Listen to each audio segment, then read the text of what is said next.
Hello everyone, welcome back my YouTube channel. आप सभी का हमारे यूट्यूब चैनल में बहुत बहुत स्वागत है। आज हम लोगों का टॉपिक है नए सब्जेक्ट से बायोकेमिस्ट्री एंड क्लिनिकल पैथोलॉजी। ये टोटल 15 एमसीक्यूज रहेंगे जो कि पिछले प्री वर्षों में, पिछले गवर्नमेंट एग्जामों में, वो चाहे एसएससी फार्मासिस्ट की हो, वो चाहे बिहार फार्मासिस्ट की हो, या फिर एम्स फार्मासिस्ट की हो, या ड्रग इंस्पेक्टर की हो, या अभी जो हमारे एग्जाम होने वाले हैं जीपैट के, जीपैट 2025 हो, ये सारे क्वेश्चन बायोकेमिस्ट्री से पिछले साल पूछे जा चुके हैं। ये जो क्वेश्चन मैंने उठाए हैं बहुत ही इम्पोर्टेंट है और इसको आपको बहुत बेहतर तरीके से अच्छे वे में समझाने की पूरी कोशिश की जाएगी। तो चलिए स्टार्ट करते हैं अपना लेक्चर क्वेश्चन नंबर फर्स्ट से। क्वेश्चन नंबर फर्स्ट क्या है? कह रहा है the term biochemistry was introduced by.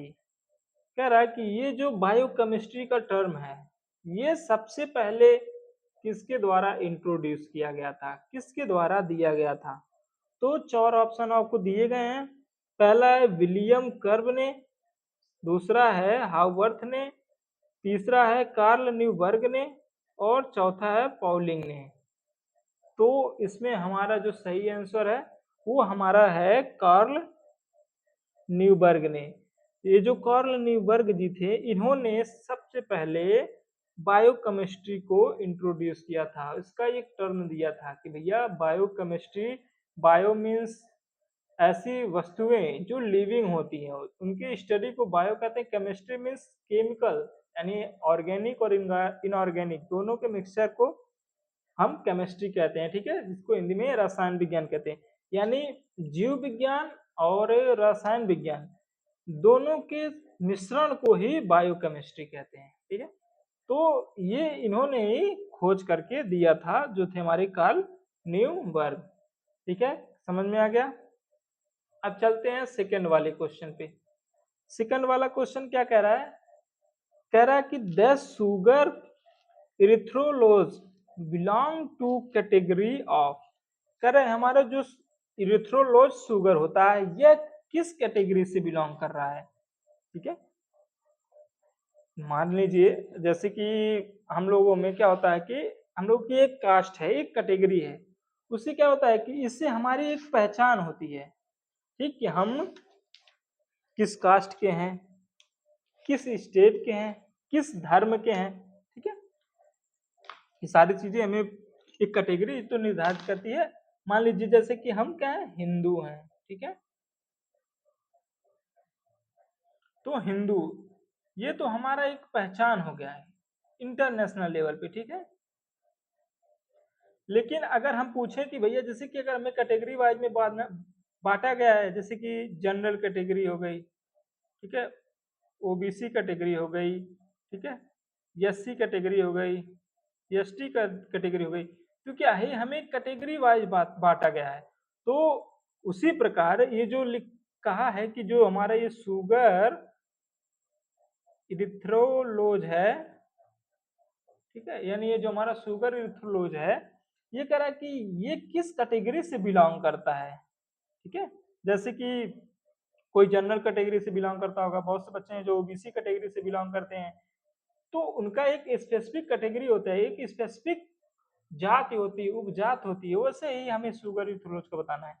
तो ये जो सुगर इरिथ्रोलोज है, ऑप्शन में देखिए क्या दिया है, टिट्रोजिस, एल्डोजिस, कीटोसिस और पेंटोसिस। ठीक है, तो ये देखिए टिट्रोसिस और एल्डोसिस, ठीक, और कीटोसिस, ये चार ऑप्शन हमें दिए गए हैं। और जो पांचवा है कह रहा है कि ए एंड सी, यानी जो हमारा टिट्रोसिस है और कीटोसिस है। ठीक है, ये कीटोसिस है, टिट्रोसिस, तो ये हमारे दोनों ही क्या करते हैं, सुगर इरिथ्रोलोज कैटेगरी से बिलोंग करते हैं। ठीक है, यानी हमारा आंसर कौन सही होगा, ई करेक्ट आंसर हो जाएगा। ठीक है, ये हमारा करेक्ट है। नेक्स्ट क्वेश्चन पे आते हैं। कह रहा है कि D lyxose is a sugar isolated from, यानी जी जो डी लाइक्सोस है वो किस शुगर से, किस वस्तु से, किस चीज से आइसोलेटेड किया जा रहा है। ठीक है, जब हम कोई ड्रग बनाते हैं, फार्माकोलॉजी में पढ़ेंगे या फार्माकोग्नोसी में पढ़ेंगे, तो उसमें देखेंगे क्या होता है कि अगर हमें कोई ड्रग बनाना है, ठीक, मेडिसिन हमें अगर बनानी है तो हम, या तो अगर एंटीबायोटिक बनानी है तो हम क्या उसमें माइक्रो ऑर्गेनिजम्स लेते हैं। ठीक है, माइक्रो ऑर्गेनिजम्स लेंगे, या तो प्लांट से लेंगे, या फिर ह्यूमन से लेते हैं, या फिर हम एनिमल से लेते हैं। ठीक है, इनसे मिला करके ही ऐड करके हम क्या करते हैं, ड्रग्स को बनाते हैं। तो उसी प्रकार कह रहा है कि जो हमारे डी लैक्सोज है, ये जो शुगर आइसोलेटेड फ्रॉम, ये किस चीजों से आइसोलेटेड किया जा रहा है। ऑप्शन में दिए गया है ह्यूमन हार्ट मसल्स, क्या यह ह्यूमन हार्ट मसल्स से निकाला जाता है, आइसोलेटेड किया जाता है, या रैबिट हार्ट मसल्स, या जो खरगोश है उसके हार्ट मसल्स से बनाया जाता है, या फिर कह रहा फ्रॉग अर्थ मसल से, या फिश हार्ट से। यानी ये चार ऑप्शन आपको दिए गए हैं, तो इसमें से करेक्ट ऑप्शन जो है वो है हमारा ह्यूमन हार्ट मसल्स, यानी हमारा जो डीलैक्सोज शुगर आइसोलेटेड किया जाता है वो फ्रॉम होता है ह्यूमन हार्ट मसल से। ठीक है, नेक्स्ट क्वेश्चन देखते हैं। नेक्स्ट क्वेश्चन क्या कह रहा है, कह रहा है D glucose and D गलैक्टोज only differ in the conjugation, sorry configuration. ठीक, कॉन्फ़िगरेशन है, कह रहा है कि डी ग्लूकोज और डी गलैक्टोज जो होते हैं ये ऐसे कौन से हैं इन चार ऑप्शन में से जो केवल डिफर है, डिफरेंट है कंजुगेशन के लिए, कॉन्फ़िगरेशन के लिए। ठीक है, तो ये हमारा कौन सा आंसर सही हो जाएगा, क्या ये 2 करेक्ट है, या 3, या 4, या 5। तो इसमें जो हमारा डी ग्लूकोज और डी गलैक्टोज है उसका हमारा सही ऑप्शन हो जाएगा नंबर सी 4, यानी हमारा 4 करेक्ट आंसर है। इतने डिफर कॉन्फ़िगरेशन होने चाहिए डी ग्लूकोज और डी गलैक्टोज में। ठीक है, ओनली 1 4। ठीक है, कोई दिक्कत, कोई किल्लत।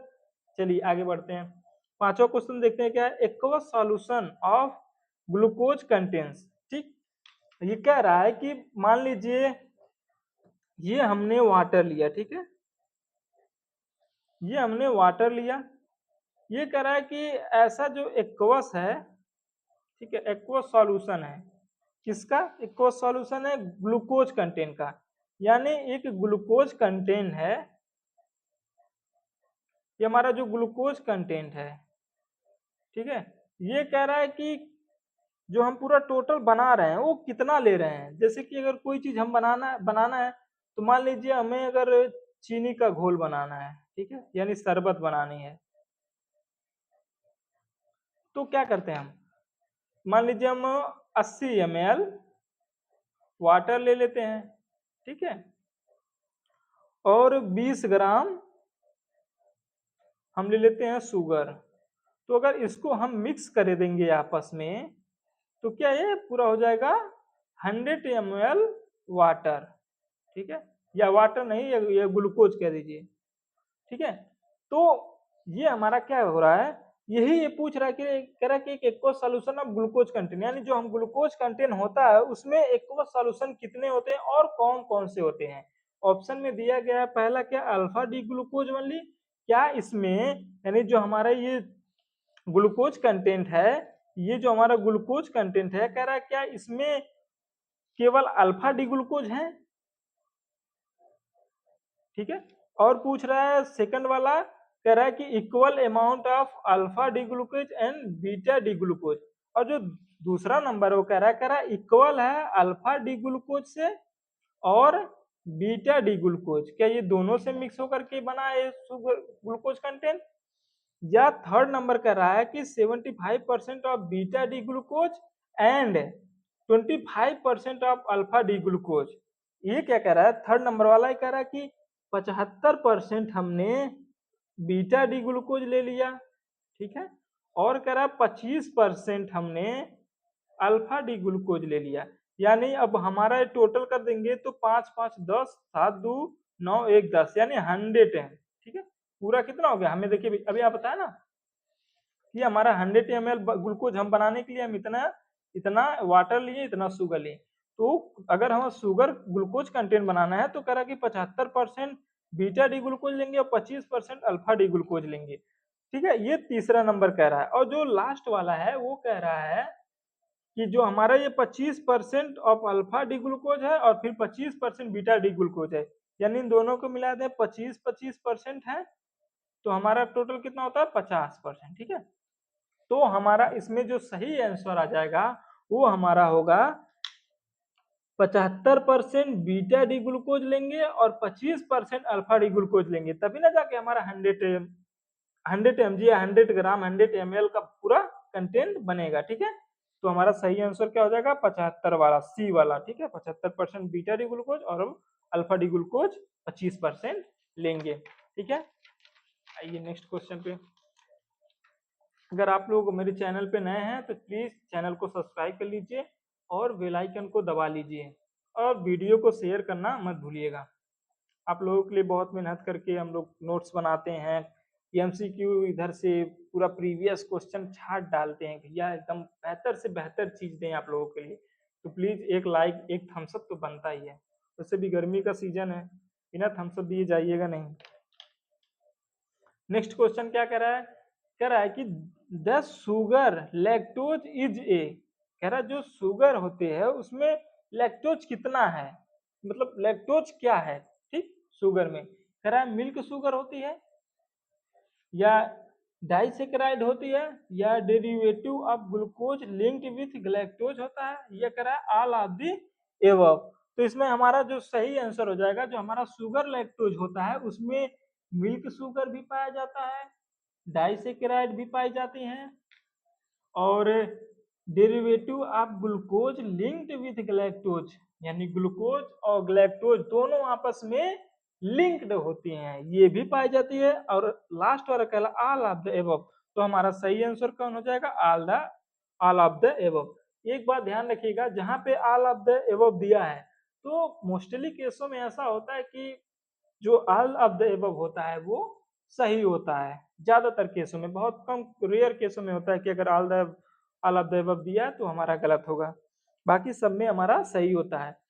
नेक्स्ट कह रहा है क्या है, हेपेरिन कंटेंट। हेपेरिन पता है एक ड्रग भी होती है। ठीक है, क्लास ऑफ ड्रग होती है जो क्या होती है, ब्लड को पतला करने का काम करती है। ठीक है, एंटीकोगुलेंट का काम करती है। ठीक, तो कह रहा है कि जो हेपेरिन कंटेंट है उसमें क्या होती है, कह रहा है N acetyl D glucosamine only.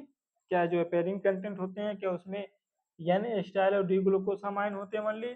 Second वाला कह रहा है N acetyl amino galactose. Third वाला कह रहा है ग्लूकोसामीन एंड ग्लूकोरोनिक एसिड। और फोर्थ वाला कह रहा है D acetyl amino galactose and glucuronic acid. तो हमारा जो सही आंसर हो जाएगा वो हो जाएगा भैया ग्लूकोसामीन। ग्लूकोसामीन और ग्लूकोरिक एसिड ये दोनों हेपेरिन के कंटेंट हैं, तुम्हारा सही आंसर सी हो जाएगा। अब अगले क्वेश्चन पे चलते हैं, 8वें नंबर पे। ये क्या कह रहा है, कह रहा है कि pentoses and hexoses can be distinguished by one of the following test. ये हमारा जो डिस्टिंग्विश्ड होता है इसके मीन्स होता है विशिष्ट, क्या महत्वपूर्ण, मशहूर। कहते हैं ना कोई, या वो एक टीचर है बड़े मशहूर हैं, खान सर हैं बड़े मशहूर हैं, तो वो क्या होता है, वो कहते हैं कि उनकी विशेषता है, उनके वो एक बहुत विशिष्ट आदमी है। तो उसी प्रकार कह रहा है कि जो हमारा पेंटोसिस है हेक्सोसिस है, ये कह रहा है कि इसमें से जो फॉलोइंग दिए गए हैं उसमें से एक इसका एक विशिष्ट है, एक ऐसा टेस्ट है जो इन दोनों को फॉलो करता है। हम जैसे ना ब्लड टेस्ट कराते हैं, एलएफटी कराते हैं, केएफटी कराते हैं, तो उसी प्रकार पेंटोज एंड हेक्सोस को बारे में जानने के लिए हम कौन सा टेस्ट करेंगे। तो ये 4 टेस्ट आपको दिए गए हैं, बाइस टेस्ट, मोलिस टेस्ट और सेलिवान ऑफ टेस्ट और बेंजीडाइजिन टेस्ट। ठीक है, तो इसमें हमारा जो सही आंसर है वो है 22 टेस्ट। ठीक है, 22 टेस्ट हमारा करेक्ट है। ठीक, अब देखिए 22 टेस्ट तो हमारा हो गया किसके लिए, जो हमारा 22 टेस्ट था वो हो गया हमारा पेंटोज के लिए पेंटोज के लिए हो गया और किसके लिए हो गया, हेक्सोज के लिए। ये दोनों टेस्ट हम किस में अप्लाई करते हैं, बाइस टेस्ट में। ये बाइस टेस्ट में होता है, लेकिन इसमें जो और ये तीन दिए गए हैं, मोलिस्ट टेस्ट और सेली-वॉल्फ टेस्ट और बेंजीडाइन टेस्ट, ये तीनों टेस्ट किन के लिए यूज होते हैं वो भी हम देख लेते हैं। तो इसमें जो हमारा मोलिस्ट टेस्ट होता है, ठीक है, ये जो हमारा मोलिस्ट टेस्ट होता है,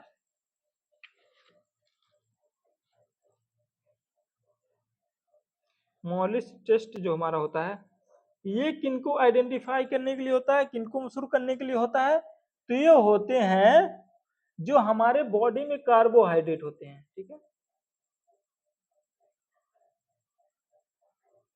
कार्बोहाइड्रेट होते हैं। ये जो टेस्ट होता है वो कार्बोहाइड्रेट्स को हमारे ब्लड में, हमारी बॉडी में कितना कार्बोहाइड्रेट प्रेजेंट है, इसको टेस्ट करेंगे मोलिस्ट टेस्ट, तो हमको पता चल जाएगा कि कितना कार्बोहाइड्रेट हमारी बॉडी में है। अब जो हमारा थर्ड नंबर वाला है, ठीक है, मैं दिखा देता हूँ, जो हमारा थर्ड नंबर वाला है सेली-वॉल्फ टेस्ट है। तो हमारा जो सेली-वॉल्फ टेस्ट होता है, ये किस लिए टेस्ट होता है, इसका क्या रोल है इसमें, तो ये जो हमारा होता है, ये कीटोसिस और एल्डोसिस, ये दो होते हैं। जैसे कि इसमें हम लोगों ने पहले पेंटोसिस देखा, ये पेंटोसिस देखा और हेक्सोसिस देखा, उसी प्रकार जो सेली-वॉल्फ होते हैं ये होते हैं कीटोसिस और एल्डोसिस। इन दोनों को विशेषता को बताने के लिए ये सेली-वॉल्फ टेस्ट किया जाता है, ठीक है। अब जो हमारा लास्ट वाला बचता है वो है बेंजीडाइन। बेंजीडाइन टेस्ट किस लिए किया जाता है, तो बेंजीडाइन जो टेस्ट होता है ये प्रेजेंट ब्लड इन यूरिन और स्टूल, यानी जो हमारा ब्लड है, ठीक है, ये कभी कभी देखते होंगे कि स्टूल जो होता है, लेटरिन जो होती है, उसमें भी कभी कभी हल्का ब्लड दिखता है, ठीक है, हल्का ब्लड आता है, या यूरिन में भी कभी कभी देखते होंगे हल्का ब्लड आता है। तो ये टेस्ट किस लिए होता है, ये टेस्ट उसी को डिटरमाइन करने के लिए होता है कि कितना ब्लड आ रहा है और कहाँ से आ रहा है। और ये तभी आता है, मान लीजिए कोई इन्फेक्शन हो जाती है, स्टूल में अगर ब्लड आ रहा है तो हो सकता है कि गैस्ट्रोइंटेस्टाइनल ब्लीडिंग हो रही हो, ठीक है, भाई पेट में या इंटेस्टाइनल में कोई इन्फेक्शन होगा, ठीक है, या गैस सिंड्रोम होंगे, बॉल सिंड्रोम होंगे, तभी तो ब्लडिंग होगा। ऐसा तो है नहीं कि ऑल टाइम आता है। तो एक सिम्टम्स हो सकती हैं, कोई बीमारी हो सकती है, तभी वो आता है, ठीक है। तो उसको भी ये बेंजोडाइन टेस्ट से डायग्नोसिस किया जाता है, ठीक है।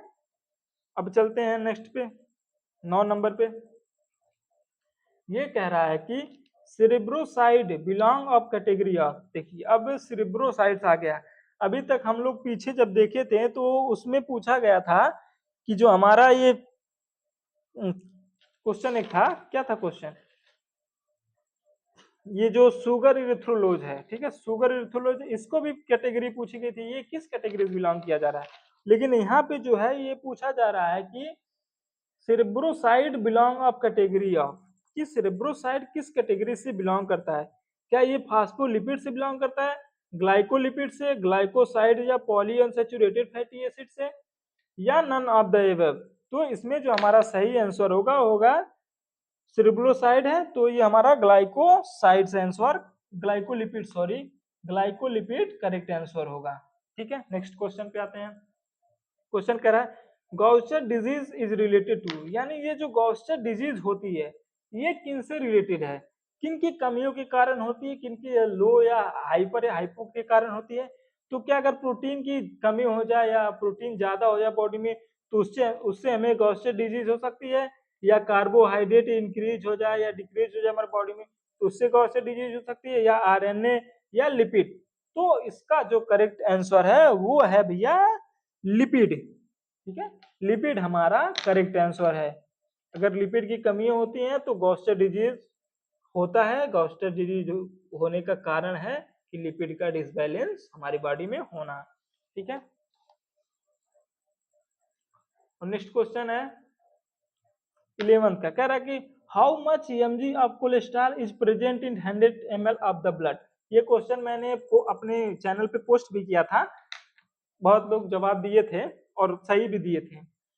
तो ये कह रहा है कि जो हमारा 100 ml का ब्लड है, ठीक है, मान लीजिए हमने 100 ml ब्लड लिया, ठीक है, किसी की बॉडी से 100 ml ब्लड लिया। अब उसमें क्या करना है, उसमें हमें चेक करना है कि जो कोलेस्ट्रॉल है वो अगर 100 ml में कितना mg प्रेजेंट है, यानी कितना मिलीग्राम हमारे बॉडी में कोलेस्ट्रॉल पाया जाता है 100 ml में। अगर आपको पता हो कि जो मेल होता है उसमें जो ब्लड होता है 5.5 लीटर होता है और जो फीमेल होती हैं उनमें 5 लीटर ही होता है, यानी 0.5 यानी आधा लीटर उनके अंदर कम हो जाता है, ठीक है। इसीलिए तो औरतें मर्द का खून पीती हैं, है कि नहीं, क्योंकि उनके अंदर तो खून वैसे ही कम है, इसलिए वो खून पीती हैं मर्दों का, बेचारों का। इसलिए भगवान को पहले से ही पता था, इसलिए उसने पहले से ही कहा भैया इनके मुताबिक तुमको हम ज्यादा ब्लड देंगे बॉडी में। इनके ऊपर भरोसा नहीं किया जा सकता ना। चलिए आते हैं टॉपिक पे, थोड़ा हंसी मजाक होता रहता है। तो इसमें क्या है, कह रहा है कि जो 100 ml ब्लड में कोलेस्ट्रॉल प्रेजेंट है, क्या 80 से 100 mg होता है, या 100 से 150 mg होता है, या 150 से 250 mg होता है, या 200 से 300 mg होता है। तो ध्यान रखिएगा, जो हमारे ब्लड होता है 100 ml में, उसमें जो कोलेस्ट्रॉल प्रेजेंट होता है वो सही आंसर है 150 से 250 mg प्रेजेंट होना चाहिए, ठीक है। इससे ज्यादा कम होता है तो हमें हार्ट की समस्या हो सकती है, ब्लॉकिंग की समस्या हो सकती है, ठीक है, देखेंगे हार्ट में ब्लॉकेज होने लगता है। तो ये हमें ध्यान रखना है। इसलिए जब हम लोग ब्लड वाला टेस्ट कराते हैं तो भैया तो उसमें देखते हैं कि कितना लिपिड है उसमें, ठीक है, कितना कोलेस्ट्रॉल हमारे बॉडी में हमारे ब्लड में प्रेजेंट है, जिससे हमारे जो कोलेस्ट्रॉल लेवल होते हैं, लिपिड होते हैं, जैसे कि एलडीएल हो गया, एचडीएल हो गया, वीडीएल हो गया, ठीक है, ये 3-4 होते हैं ना हमारे बॉडी में। एलडीएल होता है, एचडीएल होता है, सबसे अच्छा गुड कोलेस्ट्रॉल इसको बोलते हैं, और इसको बोलते हैं बैड कोलेस्ट्रॉल, ठीक है। और वीएलडीएल हो गया, ठीक है। इनका मैं भी बता दूंगा कि कितने कितने एमजी मतलब क्वांटिटी में हमारे बॉडी में प्रेजेंट होते हैं, और कितना अगर ज्यादा हो जाए तो हमें दिक्कतें होती हैं और कम हो जाए तो हमें दिक्कतें होती हैं, ठीक है। तो इसका हमारा सही आंसर हो जाएगा 150 से 250। नेक्स्ट क्वेश्चन पे आते हैं, कह रहा है कोलेस्ट्रॉल इज प्रिकॉर्सर ऑफ, यानी जो कोलेस्ट्रॉल है किसको प्रिकॉर्सर करने का काम करता है, बाइल सॉल्ट को, कॉर्टिकोस्टेरॉइड को, सेक्स हार्मोन्स को, ऑल ऑफ द अबव। तो भैया कोलेस्ट्रॉल जो होता है वो बाइल सॉल्ट को भी प्रिकॉर्सर करता है, कॉर्टिकोस्टेरॉइड को भी, सेक्स हार्मोन्स को भी, यानी all of the above correct answer, ठीक है। मैंने कहा है ना कि ऑल ऑफ द अबव वाला जहां क्वेश्चन दिखे तो मैक्सिमम क्वेश्चन सही होते हैं all of the above. Next question कह रहा है which one this is immuno acid. Imino acid क्या होता है जी, तो वो हमारा जो इमाइनो एसिड होता है वो हमारा आता है टायरोसिन, सॉरी टायरोसिन नहीं, गलत है, प्रोलीन, टायरोसिन, हिस्टिडीन या ग्लूटामिन। तो हमारा जो इम्यूनो एसिड होता है वो होता है प्रोलीन, सही आंसर हमारा क्या हो जाएगा, प्रोलीन हो जाएगा, ठीक है। ग्लूटाथायोन ग्लूटाथायोन क्या है, ग्लाइकोलिपिड है, अमीनो एसिड है, इम्यूनो एसिड है, ट्राइपेप्टाइड है। तो हमारा सही आंसर हो जाएगा tripeptide. Sulphur contain amino acid, कह रहा sulphur containing amino acid can be best identified by, यानी जो सल्फ्यूरिक कंटेंट होते हैं अमीनो एसिड के वो सबसे बेस्ट तरीका कौन सा है उसको आइडेंटिफाई करने का, उसको पहचानने का। तो भैया ये सल्फर को बारे में पूछा है तो देख लो इसमें कहाँ सल्फर दिख रहा है, भाई सल्फर कंटेनिंग का ही तो आइडेंटिफाई करना है अमीनो एसिड को। तो ये कह रहा है lead sulphide test, Millon's test, xanthoproteic test या हेलोर्स टेस्ट। तो भैया इसमें लेड है यानी सल्फर सल्फाइड है, और यहाँ पे सल्फर है तो सल्फाइड है, तो सही आंसर हमारा ये हो जाएगा। और इसी के साथ ये लेक्चर को हम समाप्त करते हैं। थैंक यू, बहुत बहुत धन्यवाद। आप लोग ज़्यादा से ज़्यादा शेयर करिएगा, सब्सक्राइब करिएगा और बेल आइकन को दबा लीजिएगा और लाइक करना मत भूलिएगा। जय हिंद, जय भारत।